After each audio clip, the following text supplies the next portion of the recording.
අපි මේ ප්‍රාදේශීය සම්බන්ධීකරණ කමිටු රැස්වීම පවත්වනු ලබන්නේ ඊ타මත්ම සුවිශේෂී අවස්ථාවක් ලංකාවත් ලෝක දේශපාලනය ඇතුලේ අපි ලොකු ප්‍රශ්නයකට මුහුණ දීලා තියෙන අවස්ථාවක්.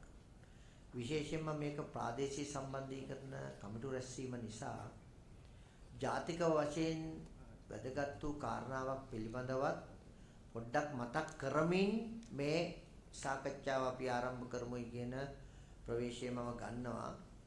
අපි දන්නවා අපි දැවැන්ත මේ යුදමය වාතාවරණය මත දැවැන්ත ඉන්ධන හිඟයකට මුහුණ පාමින් යනවා. එතකොට මේ ඉන්ධන හිඟය අපට දැනට තියෙන සංචිත ප්‍රමාණයන් මැයි මාසයේ දක්වා ප්‍රමාණවත් වූවත් අපට මහා ලොකු පුරෝකතනයක් යුදමය වාතාවරණය සම්බන්ධයෙන් අපිට පුරෝකතනයක් කරගන්න අමාරු තත්ත්වයක ඉන්නේ. ඒකින්ද අනාගතයේ දකින ආණ්ඩුවක් ලෙස සැලසුම් සහගතව අපි ක්‍රියාත්මක වෙන ආණ්ඩුවක් ලෙස අපි කල්පනා කරලා තියෙනවා අරපිරිමැස්මෙන් ඉන්ධන පාවිච්චි කළ යුතුයි කියන කාරණා. ඒකින්ද මෙතන අපි ඉදිරිපිට ඉන්න මේ බලපදේශයේ නියෝජනය කරන සියලු පොලිස් ස්ථානාධිපතිවරුන් වගේම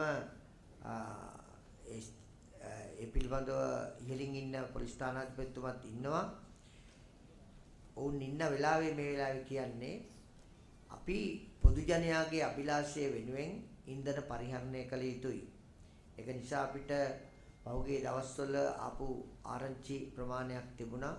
ඉන්ධන තමන්ගේ ගෙවල් වල රඳවාගෙන ඉන්න එක, සමහර ව්‍යාපාරික ස්ථානවල වාණ්‍ය අරමුණු පෙරදරි කරගෙන ඉන්ධන එක්රැස් කරන එක. ඒක අපි ඉල්ලා හිටනවා තමුන්නාන්සලාගෙන් දැඩි පරීක්ෂාවකට ලක් කරන්න කියලා. කිසිදු කොන්දේසියකට යටත්ව කොන්දේසි විරහිතව මේ පිළිබඳව වැටලීම් කරන්න, ඒ පිළිබඳව ක්‍රියාත්මක වෙන්න කියන එක මේ වෙලාවේ ඉල්ලා සිටිනවා. ඒ විතරක් නෙවෙයි, ඉන්ධන අරපිරිමැස්ම අපි පාවිච්චි කළ යුතුයි. අපි රාජ්‍ය ආයතනයක් ලෙස අපි දන්නවා ලංකාවේ සමස්ත වාහන 92000ක් තියෙනවා රජයේ සන්තකව. අපි තීරණයක් කරන් තිනවා එක දවසකට අපි ලීටරයක් ඉතුරු කරනවා කියලා. එක දවසකට අපේ හැමදෙන්නේ අපි 1 ලීටරයක් ඉතුරු කරොත් ලීටර 92000ක් අපි ඉතුරු කරනවා. ඒක නිසා සියලුම මෙතන ඉන්න ප්‍රාදේශීය ලේකම්තුමා ඇතුළු සියලු දෙනාගෙන් ඉල්ලා සිටිනවා අද ඉඳලා මේ කාර්යාලය ඇතුලේ පරිහරණය කරන වාහනවල ඉන්ධන අරපිරිමැස්මක් තබා ගමු. අපි අදහසක් ලෙස තියාගමු අපි අද ඉඳලා ලීටරයක් ඉතුරු කරනවා කියන. ඒ වගේම තමයි අනවශ්‍ය ගමන් බිමන් යන එක. ඒ කියන්නේ අත්‍යවශ්‍යම ගමනකට වාහනේ පාවිච්චි කරමු. ඒ වගේම තමයි වාහන දෙකක් හෝ තුනක් යන අවස්ථාවල් තියෙනවා. ඒ වාහන දෙකක් හෝ තුනක් යන අවස්ථාවල් වල අපි එක වාහනයකට පුළුවන් නම් ප්‍රමාණවත් පරිදි කාර්ය සම්පූර්ණ කරන්න එහෙම ගමු. අද ජනාධිපතිවරයාගේ ඉඳලා පල්ලෙහාට ආණ්ඩුවේ മന്ത്രിවරුන් ඇමතිවරුන් සියලු දෙනා පැවති තත්ත්වයට වඩා වෙනස් තත්ත්වයක් අපි අනුගමනය කරනවා. ඒ පාවිච්චි කරපු වාහන වලින් අවම වාහන ප්‍රමාණයක් පාවිච්චි කරන්න ආණ්ඩුව හැටියට අපි තීරණය කරලා තියෙනවා. ඒකින්ද ඒ ආදර්ශය අපි ජනතාවට සපයනවා.